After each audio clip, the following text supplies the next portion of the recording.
अस्सलामु अलैकुम व रहमतुल्लाहि व बरकातुह। हमारे इस्लामिक चैनल में आपका स्वागत है। इस चैनल पर हम कुरान और हदीस की रोशनी में इस्लामिक जानकारी, नबियों के किस्से, सहाबा किराम के वाक़ये, मसनून दुआएं, इस्लामी शिक्षा, क़यामत की निशानियां और दीनी मालूमात आसान हिंदी भाषा में पेश करते हैं।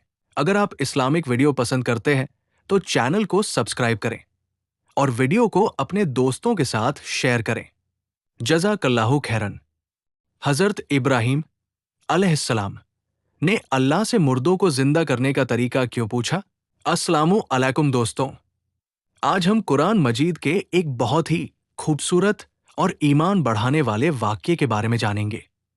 ये वाकया हज़रत इब्राहीम अलैहिस्सलाम का है, जिन्होंने अल्लाह ताला से अर्ज किया कि उन्हें दिखाया जाए कि अल्लाह मुर्दों को कैसे जिंदा करता है।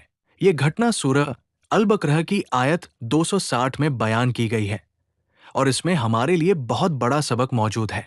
दोस्तों, हज़रत इब्राहीम अलैहिस्सलाम अल्लाह के महान नबी थे। उन्हें खलीलुल्लाह यानी अल्लाह का दोस्त कहा जाता है।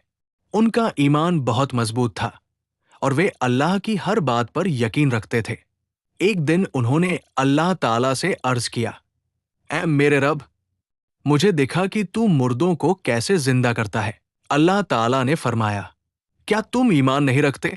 हजरत इब्राहीम अलैहिस्सलाम ने जवाब दिया, क्यों नहीं, मैं ईमान रखता हूं, लेकिन मैं चाहता हूं कि मेरे दिल को और अधिक इत्मीनान मिल जाए। दोस्तों, यहां एक महत्वपूर्ण बात समझने की है। हजरत इब्राहीम अलैहिस्सलाम ने यह सवाल किसी शक की वजह से नहीं किया था। वे पहले से ही अल्लाह की कुदरत पर पूरा यकीन रखते थे।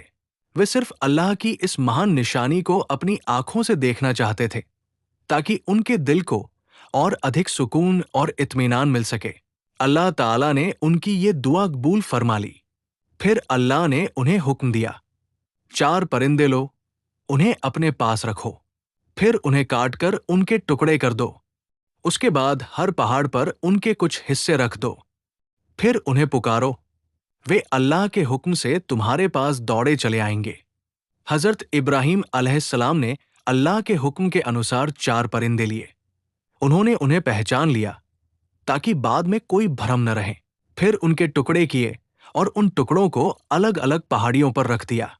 जब ये काम पूरा हो गया तो उन्होंने अल्लाह के हुक्म से उन परिंदों को पुकारा।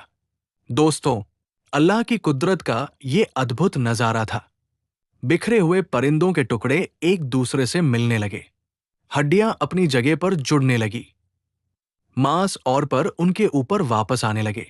देखते ही देखते 4 परिंदे फिर से जिंदा हो गए और उड़ते हुए हजरत इब्राहीम अलैहिस्सलाम के पास आ गए। ये अल्लाह ताला की महान शक्ति और कुदरत की एक स्पष्ट निशानी थी। इस घटना को देखकर हजरत इब्राहीम अलैहिस्सलाम का दिल पूरी तरह संतुष्ट हो गया। दोस्तों, इस वाक़ये से हमें ये समझ में आता है कि अल्लाह ताला के लिए कोई काम मुश्किल नहीं है। जो अल्लाह बिखरे हुए परिंदों को दोबारा जिंदा कर सकता है, वो क़यामत के दिन पूरी इंसानियत को भी दोबारा जिंदा कर सकता है। आज बहुत से लोग ये सवाल करते हैं कि मरने के बाद इंसान कैसे जिंदा होगा, लेकिन कुरान हमें बार बार याद दिलाता है कि जिसने पहली बार पैदा किया, उसके लिए दूसरी बार पैदा करना और भी आसान है। हजरत इब्राहीम अलैहिस्सलाम का ये वाक़या हमें ईमान और यकीन की ताकत सिखाता है। ये हमें बताता है कि अल्लाह की हर बात सच है और उसकी हर शक्ति असीम है। जब इंसान अल्लाह की निशानियों पर गौर करता है तो उसका ईमान और अधिक मजबूत हो जाता है। इस वाक़ये से हमें एक और महत्वपूर्ण सबक मिलता है। दिल का इत्मीनान बहुत बड़ी नेमत है। हजरत इब्राहीम अलैहिस्सलाम ईमान वाले थे, लेकिन वे अपने दिल के सुकून के लिए अल्लाह की निशानी देखना चाहते थे। इससे पता चलता है कि एक मोमिन हमेशा अपने ईमान को और मजबूत करने की कोशिश करता है।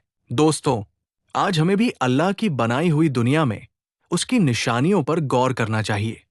आसमान, जमीन, पहाड़, दरिया, पेड़ पौधे और हमारी अपनी जिंदगी अल्लाह की कुदरत की गवाही देती है।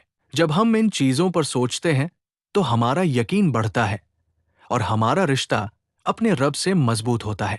حضرت ابراہیم علیہ السلام کا یہ واقعہ ہمیں یہ بھی سکھاتا ہے کہ ہمیں قیامت کے دن پر پورا یقین رکھنا چاہیے، جس طرح اللہ نے ان پرندوں کو دوبارہ زندہ کیا۔ اللہ تعالی ہمیں سچا ایمان، پکا یقین اور اپنے دین پر مضبوطی کے ساتھ چلنے کی توفیق عطا فرمائے۔ آمین یا رب العالمین۔